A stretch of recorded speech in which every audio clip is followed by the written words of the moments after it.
后来为着要来提振到疫情后的观光，台南虎头埤风景区推出着一连串的活动，要甲民众来同乐。 因为疫情较无遐严重啊，出去佚佗的人开始变多。台南的虎头埤风景区嘛规划一系列的活动，要甲民众同乐。唔有5倍的相关优惠，更到征文的比赛，希望讲使提振疫情后的观光风气。我们拿5倍券，振兴5倍券，200块。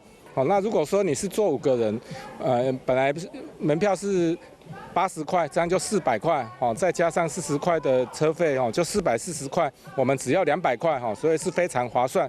园区嘛配合市政府举办闹热的水上活动，由专业的教练带队，这事先报名就使免费参加。龙舟的造型的那个 SUP 立式划桨，那还有独木舟，我们都是免费体验。 虎头埤风景区内有真水湖景，尤其是即马天气真适合出去佚佗，这会使好好去体验丰富的大自然的生态。